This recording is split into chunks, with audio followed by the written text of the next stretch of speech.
Chapter number 6, Trigonometry, Practice Set 6.2. Example number 5. A storm broke a tree.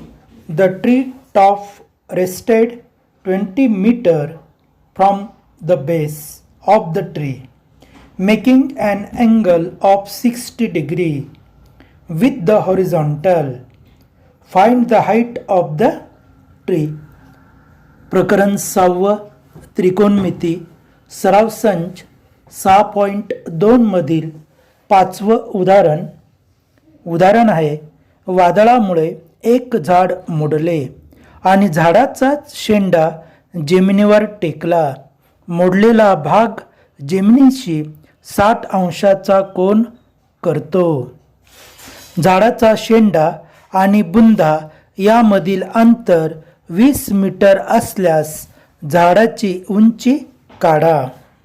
In this rough figure, let us consider length of BC is the height of tree and tree is broken in point A.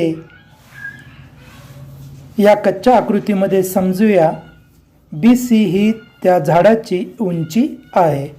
वादळामुळे A या जागेवर झाडाचा शेंडा हा तुटतो आणि जमिनीवर तो टेकतो आणि त्या ठिकाणी 60 अंशाचा कोन तयार होतो. In this rough figure, in point A, the tree is broken here and top of this tree, point B, touch to the ground, and distance between BC is given 20 meter. Measurement of angle APC is equal to 60 degree. या ठिकाणी वादळामुळे मोडलेले हे झाड, या झाडाचा शेंडा बी हे टोक जमिनीवर टेकते आणि त्या ठिकाणी 60 अंश मापाचा कोन करते. म्हणजेच या आकृतीमध्ये मापकोन ABC बरोबर 60 अंश. टेकलेला भाग आणि झाडाचा बुंदा म्हणजेच BC आपल्याला 20 मीटर दिलेली आहे आणि त्रिकोण ABC मध्ये 60 अंशाच्या कोनाच्या संदर्भात लगतची बाजू आपल्याला दिलेली आहे. आपल्याला त्या झाडाची उंची काढायची आहे. म्हणजेच या ठिकाणी आपल्याला कर्ण आणि कोनासमोरील बाजू काढायची आहे. In triangle ABC, measurement of angle B is 60 degree, measurement of angle C is 90 degree. Hence, by addition of the angle of triangle is 180. Hence, angle A is 30 degree. Opposite of A, that is, we have given 20 meter. Hence, BC is equal to 1/2 of AB by opposite side of 30 angle.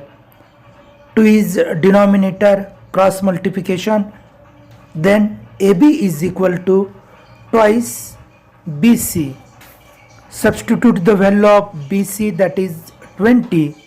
Hence AB is equal to 40. Thus we find the hypotenuse of this right angle triangle. Then we have to find AC,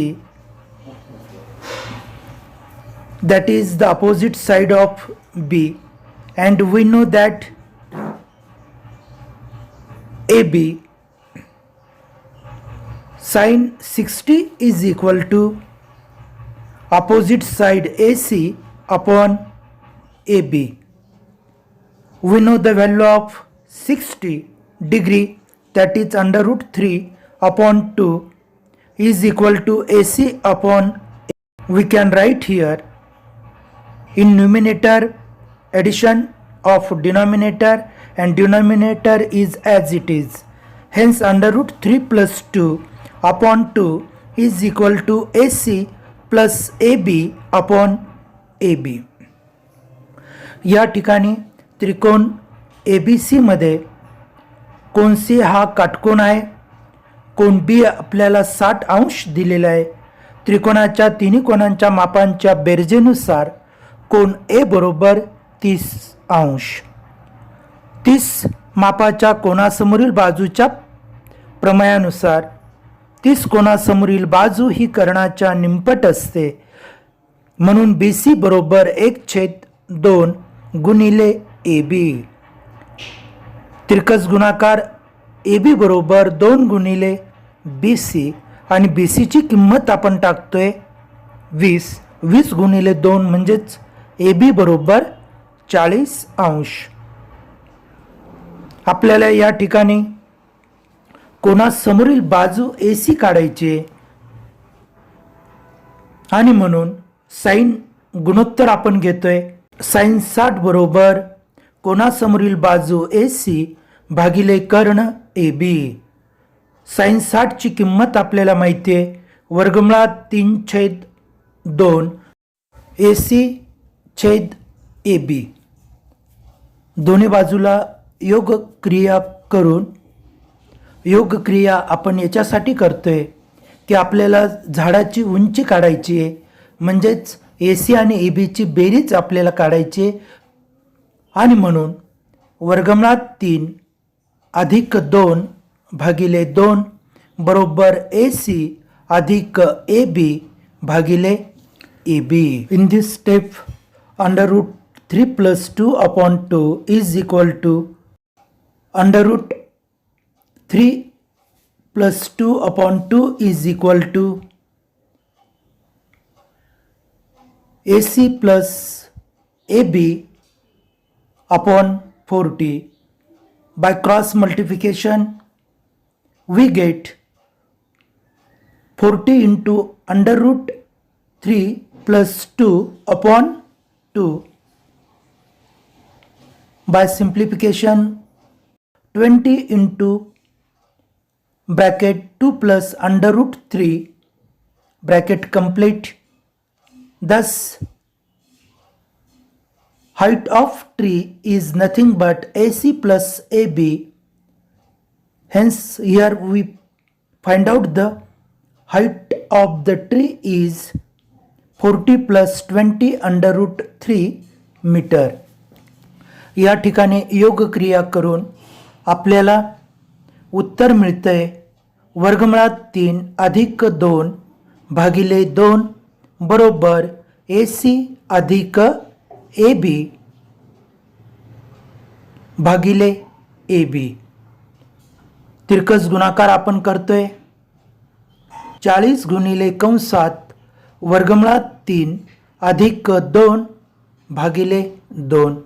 सोपं रूप आपण देतोय आणि म्हणून AC अधिक AB बरोबर 20 गुणिले 2 अधिक वर्गमुळात 3. अशा पद्धतीने झाडाची उंची ही AC अधिक AB म्हणजेच उभा असलेला भाग आणि मोडलेला भाग या दोघांची बेरीज आली 40 अधिक 20 वर्गमुळात 3 metre. Example number 6. A kite is flying at a height of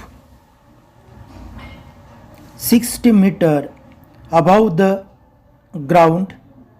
The string attached to the kite is tied the ground. It makes an angle of 60 with the ground. Assuming that the strings straight, find the length of the string and √3 is 1.73.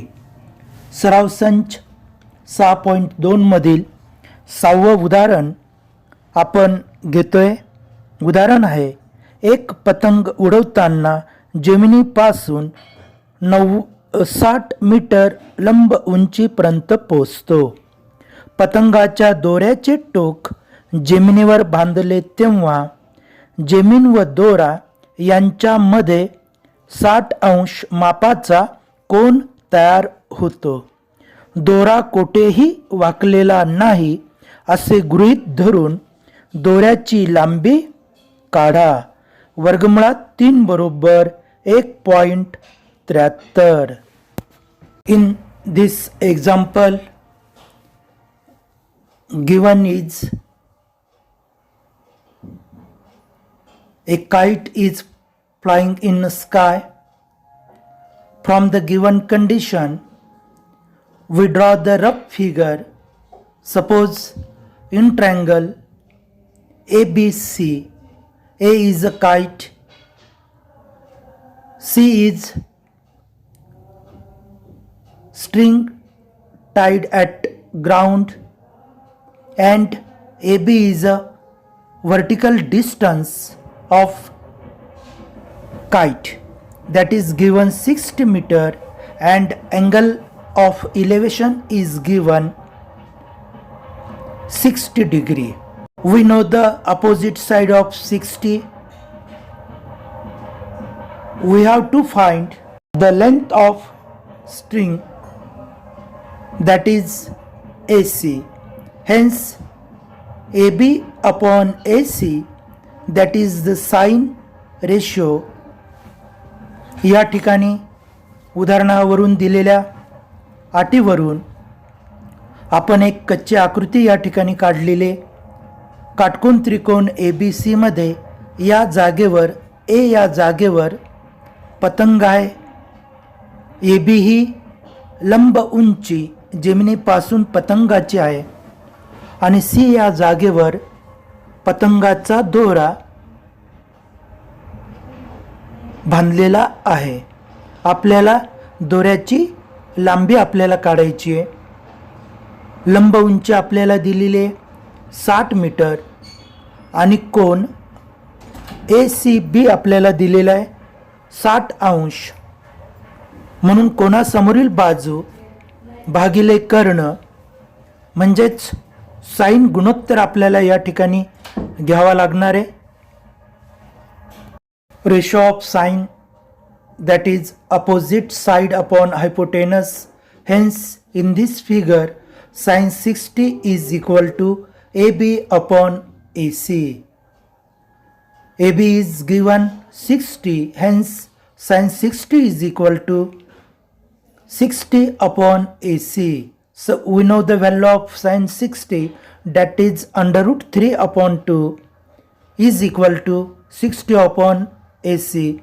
By simplification, cross multiplication, then we can write here AC is equal to 60 into 2 upon √3, that is 120 upon √3. Multiplying to the denominator and numerator by √3, then we can write here AC is equal to 120 into √3 upon √3 into √3. Hence AC is equal to 120 into √3 upon √3 into √3, that is 3. By simplification, AC is equal to 40 into √3 upon 1, that is AC is equal to, substitute the value of √3, hence AC is equal to 40 into 1.73, hence AC is equal to 69.20 meter. Thus we find the length of string is 69.20 metre. या ठिकाणी आपण sign गुणोत्तर आपण घेतोय. Sign गुणोत्तर असतं कोनासमोरील बाजू भागिले कर्ण. कारण कोणासमोरील बाजू आपल्याला दिलेले आणि कर्ण म्हणजेच त्या पतंगाची दोरीची लांबी आपल्याला काढायची आहे आणि म्हणून आपण साइन गुणोत्तर घेतोय.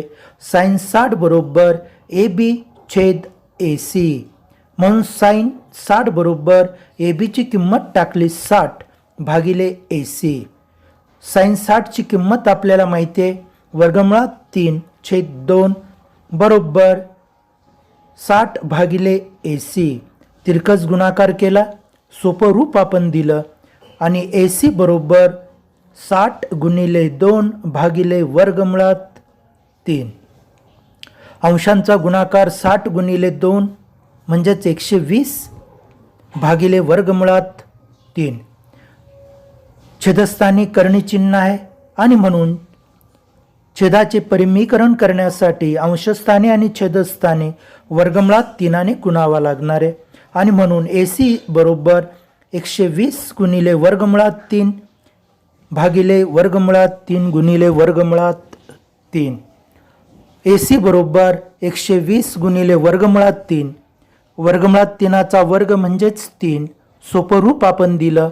AC बरोबर 40 गुणिले वर्गमुळात 3. अशा पद्धतीने ACची किंमत आपण काढतोय. 40 गुणिले वर्गमुळात 3ची किंमत आपण टाकतोय 1.73.